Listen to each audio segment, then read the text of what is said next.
10 years ago, two brothers from Knoxville escaped horrific abuse they suffered at the hands of their stepmother and father. As 10 News anchor Robin Wilhoit reports, on the other side of the horrors, they eventually found hope.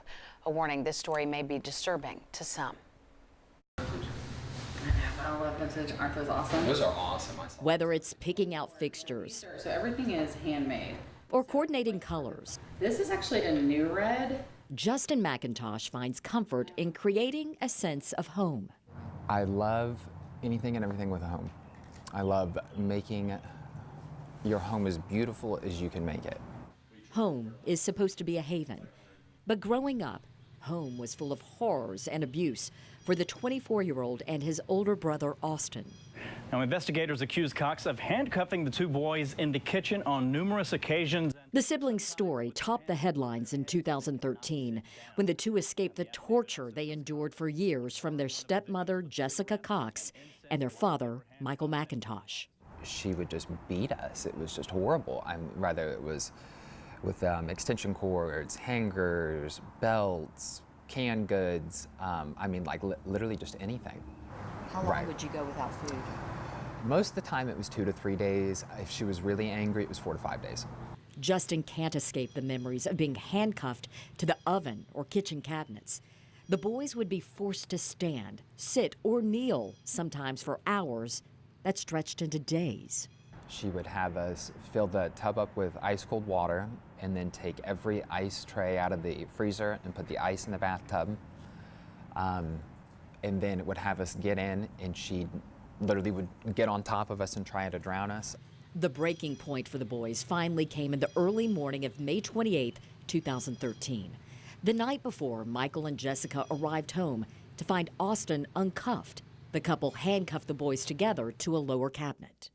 As we were sitting there, we just kind of both said we had never seen her that angry. You know, this is an opportunity. If we really want to get out of here, how are we going to do this? They hatched a plan. Handcuffed on either side of the cabinet, Justin crawled through the cabinet to Austin's side. I got through, and I remember him just like yanking me through the end of it. And he was like, we gotta go, we gotta get out of here right away. The brothers quietly and quickly jumped out of the front window and started walking. A challenge for Austin, given his feet were swollen and bruised from a recent beating. I remember him saying his feet were really killing him because his wound, and he kept saying, well, can we stop? And I just kept saying, I don't want to stop. We can't stop. Still handcuffed and hungry, the teens walked nearly 3 miles here to Kingston Pike. They then went into a grocery store and stole food because they had no money. Then walked across the street to a fast food restaurant where they called their grandparents, but no one answered. They then went on to Farragut High School and ran into a janitor. Seeing them bound and beaten, he called authorities. I remember Austin just saying, please don't take us back. Please don't take us back. And I remember one of the detectives that had literally just pulled up said, buddy, don't you worry. There's about 20 sheriffs there with guns drawn. You're not going back there. Investigators converged on the family's trailer and removed evidence, including a cabinet the brothers were regularly handcuffed to. 4 years later, in 2017, a jury convicted Jessica Cox of aggravated child abuse and reckless endangerment. Michael McIntosh pleaded guilty to aggravated child abuse. As a kid, I was upset because you didn't understand it. You just wanted to be loved by your parents.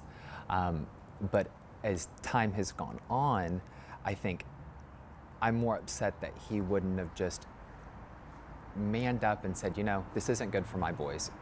Justin says years of therapy helped him work through the trauma. Though the anxiety lingers, he has restored his relationship with his father. Did he apologize? He has apologized probably 150 times. Every single time I talk to him, the very first thing that comes out of his mouth is, I'm so sorry, I should have done better. As for Jessica, Justin hasn't seen or spoken to her since their escape. I want to have that one sit-down meeting where I can get the closure, the answers that I want, even though she probably won't give them. Instead, Justin finds love and support from his grandparents, who took the brothers in after the abuse. And they are the most precious people in my entire life. I'm so thankful for them. Isn't that pretty? Oh, yeah. Making a house a home is now Justin's mission, and hope is his message. if anyone can see this and know that they can get through this in life, and you don't always have to be stuck where you're at. Life does go forward and it can get better. Wow, that was Robin Wilhoit reporting. Jessica Cox is serving a 24-year sentence at the women's prison in Nashville. Michael McIntosh is set to be released from the Northwest Correctional Facility in Tiptonville in 2027. Justin's brother Austin works as a flight mechanic in Florida with the goal of someday becoming a pilot.